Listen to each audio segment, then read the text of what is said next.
My name is Elysia English. Some people might describe me as a dreamer. My family and I sold everything we owned, took a leap of faith, and followed our hearts to Nova Scotia, Canada. We wanted to slow life down, cherish all our moments together, and reach for the stars. We have been transforming a late 1800s captain's quarters, one DIY project at a time. This home was completely abandoned. We purchased her sight unseen. She needed absolutely everything. No kitchen, no working plumbing or electrical, leaking ceilings, and many rooms with no walls. We didn't know exactly what this adventure would bring, but we had no idea that along the way, we would realize that we needed this house as much as she needed us. We hope that our life endeavors will inspire you to add more dreams to your dream bucket list, so hit subscribe, follow our journey, and be part of our YouTube family. 5 years ago, we purchased a late 1899 abandoned home completely sight unseen. We sold everything we owned, sold our home in Ontario, and relocated to Nova Scotia. This house needed absolutely everything. No kitchen. Most rooms had no walls, terrible unsafe floors, no working electrical, no working plumbing. This land was used as a landfill and it needed us to come and save it. You know, I've done a ton of upcycle projects from the very beginning of our channel. We started with DIY projects, upcycles, and thrift to treasure projects. And this house was like the ultimate upcycle. I went back the other day trying to remind myself in order to regroup with our projects, remind ourselves why we did this journey in the first place. I'm going to play that footage for you, and I hope that it gets you right back where we left off with our renovations as to where we began on this journey and why we did this in the first place. Okay, you guys ready? 1 kilometer of our property there. Are you ready, guys? Yeah. What if I pull in? I can't turn around, Philly. No, you can turn around so our property can go up. Okay. Are you ready? Yeah.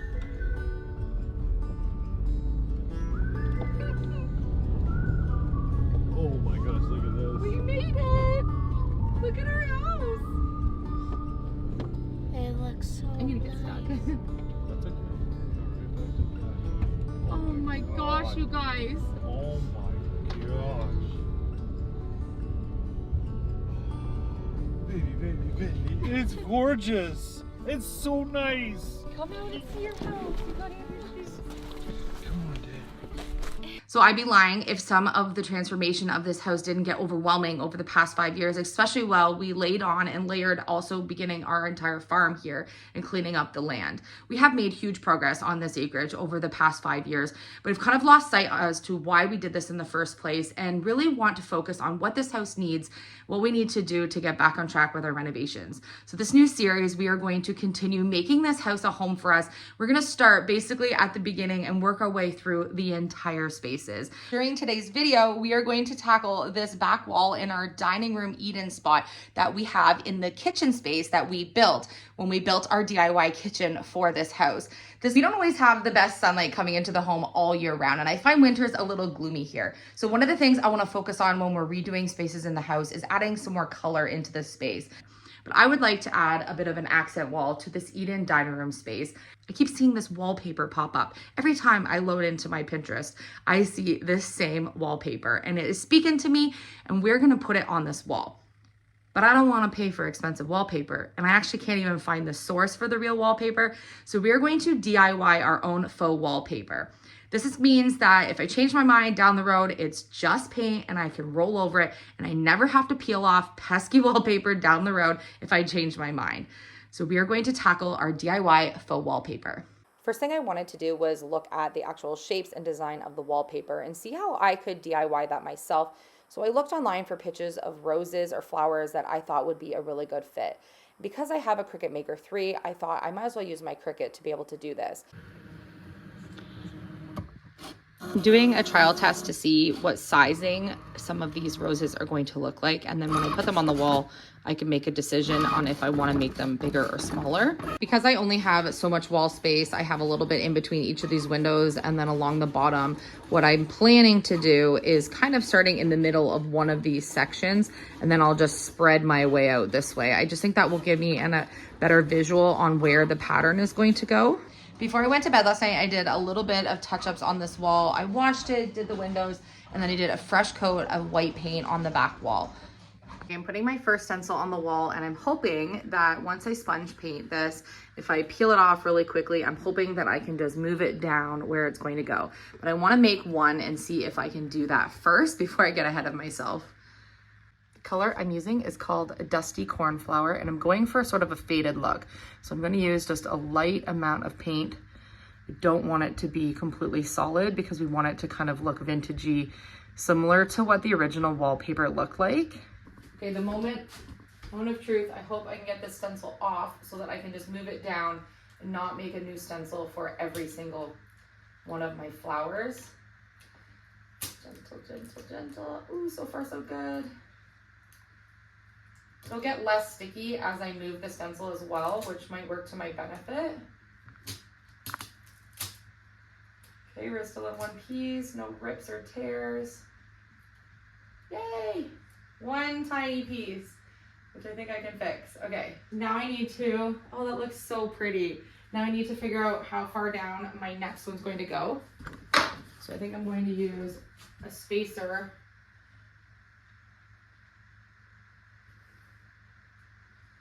I go like that. Okay, we're working. I need to draw a level line down the middle of the wall, but I wanted to see how my stencil was going to work. So I have my level here. I'm just gonna start at the top.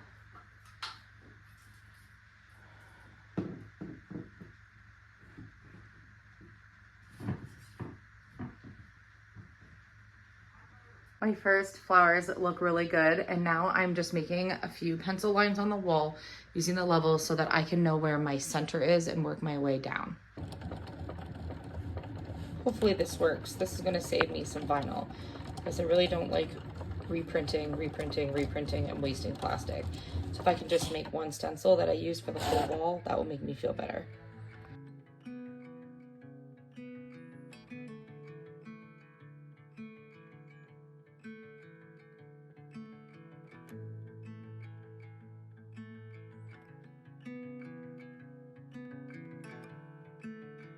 So the middle line on the wallpaper is the same color as the flowers, but then there is a thin line on either side that's a little bit darker. And originally I thought I would do it just all the same color, but I think it will add more dimension and make it look more like real wallpaper if I actually add that other darker color as well. But I'm gonna do all the same colors as the flower, that main line first. And then at the very end, I'll go in and add the little mini lines because I'm gonna have to move the tape over and I want things to dry in between. So I think that that will probably be the best way to do it, is just incorporate that at the very end. So it's gonna take me quite a while, but I think it's gonna be so beautiful when I'm done. I wanna have that main line there so I can keep working off of that for the pinstriping. Right now I'm just more working on spacing to make sure it's gonna make sense. I have two things for spacing. I have my rose spacing from the top and the bottom of the rose, and then I also have a little piece of cardstock here where I have the center marked. So what I'm doing is that is the center between this line and the next line, the middle of the rose, and I have some pencil lines here. So my next thick blue line here is going to go where my pencil lines are, and at the end I can always erase the pencil lines or touch up with white paint, but I need them to visually make my way across for this. So these are keepers to go all the way across the wall. My Mylar stencil is working great. It's a little floppier than if I had totally stuck on vinyl, but overall I'm more happy with this because I really want that stamped look anyways. So you can see, so much easier, and then I can just move it. I don't have to reprint it every single time. So this cute little stencil, first time I made a Mylar stencil and it actually successfully worked. So on my Cricut Maker 3, I chose Mylar as the actual material with a cut mat. I used a standard grip mat, and I made the default, I made the depth, you can choose default, less, or more, and I chose more. I still had to do just a little bit of punching out, so maybe next time I might do a second run through it, but this one worked, and I was able to finesse it to be such a pretty stencil. I think this is so cute.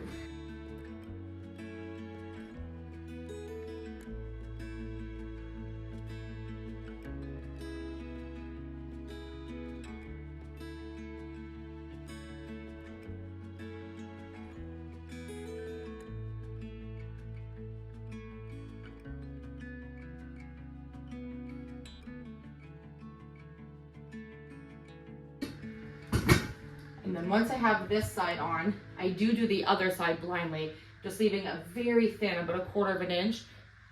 I'm just eyeballing it because it's way too small to have a little spacer there, and I don't need to make a million pencil lines.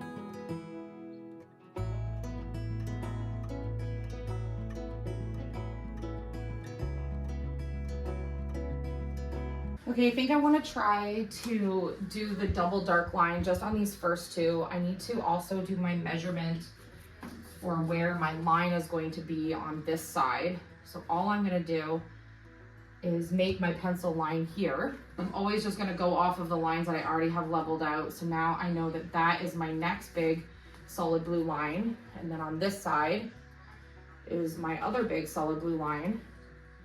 Can be a little tricky with the tape once I get to the edges of my window frame, but that's okay.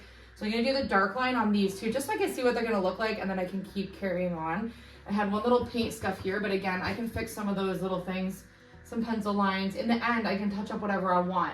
I also got a little bit of blue on my ceiling right there with the sponge, but I think overall it's turning out super nice. But I think I do need that dark blue line on either side. So let's do that and see what it's gonna look like. Just a really quick look at where we're at right now. I'm loving the way that it's turning out. I just absolutely love the blue and white. When I was a little girl, as I do right now, absolutely love sunflowers and the navy blue and white, everything. It is now kind of trending, I guess, in the world of home decor, but for me, it's been something that I have always loved. That's what I had in my room when I was younger. And so I think this is just like a really beautiful print. I think blue and white goes with everything. I'm painting my kitchen cabinets yellow, and they look absolutely stunning. I've just done a couple of drawers to stare at it for a couple of weeks because I've had a hard time committing to what color I wanted to have in the kitchen. Originally, we just did it white because we just didn't know what we would want in the house. And after I painted the laundry room with the yellow, I fell in love with the way that it looked, and I just have to go. I just have to go with that butter yellow in the kitchen, and it's looking so good. So this is gonna be a beautiful accent across the way. Just give this wall the character that I think it deserves. I'm also thinking of like some frames with some artwork in it, but I don't know if that will be too much. So you'll have to let me know at the end of this if you think that I should add some frames to this wall or not in between. Thinking about it. Went out to the shed to go get a bunch of paint, and I have destroyed my sweater. I have been painting wearing an apron lately, and I forgot to put it on. Oh. Guess this is my designated painting hoodie. Oh, that's okay. We have lots of painting to do. I should mention also that I'm just using leftover paint from everything to do all of our projects. I really don't think I'm going to need to buy much paint, if any, to get through quite a few spaces in the house. So really not spending any money at all to do this, which is awesome. I am selecting colors that I obviously like because I've purchased them before. So dark blue, lighter blue, it's perfect.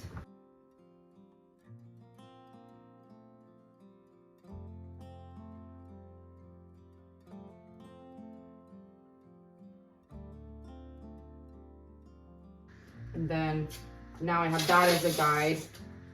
And I can go on this side. And if I make the spacing about the same as what I did with the other one,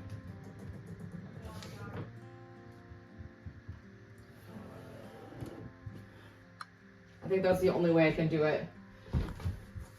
I'm gonna have to do that a little bit blindly, so fingers crossed this is gonna work.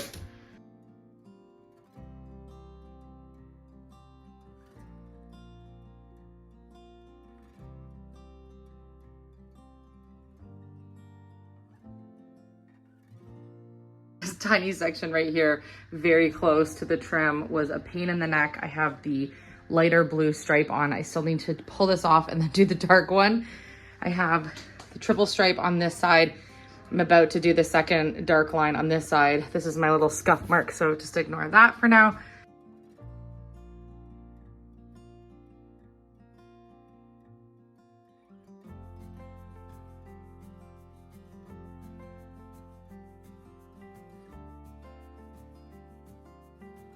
I'm so excited. While I was filming this video, my new tripod showed up. I have been taping my tripod to everything because a couple of the legs broke on it. It has been an absolute nuisance filming, and it was taking a while for it to show up in our shipping, so I'm so glad that it's here. I have to get the ring light all working, but this is the first time I've had a tripod that also had a ring light, so I'm excited to be upgrading some of our equipment. We need to work on a mic next, but little steps as we go. I am continuing to work on this same section. I'm pretty sure I'm 5.5 hours in to painting today, but I'm loving the way that it's turning out. And I feel like it would have taken me 5.5 hours to hang some wallpaper as well. So we're just gonna keep working our way across this wall. Loving it so far. Okay.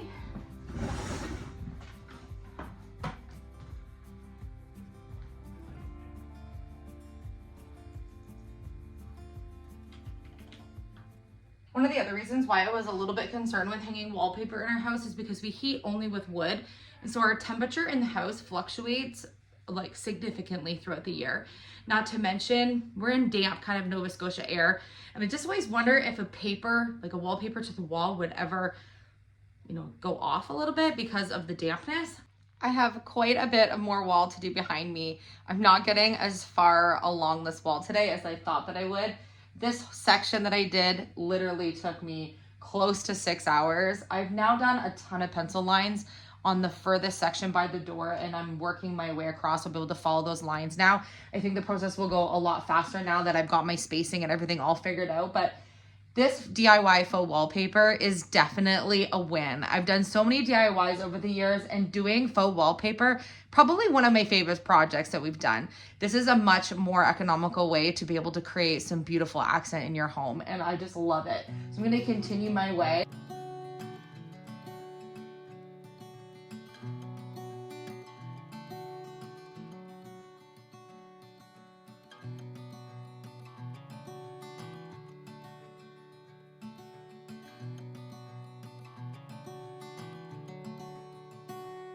Now I am working my way along the bottom of the window there. It is going to take me several more hours to get this finished.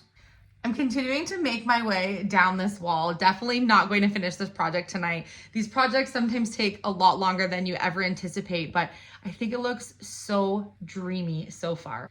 Over the next several videos, you're going to see us working our way through this $18.99 house we bought sight unseen. We are going to turn this place into a home, and it is going to be one do-it-yourself and upcycle project at a time and on a budget. And this is just an example of how we're getting started. Lots more to come. So I hope we earn your subscription today. I love you, and I will see you on tomorrow's episode. I'm going to show you the reveal of this tomorrow and onto our next do-it-yourself project.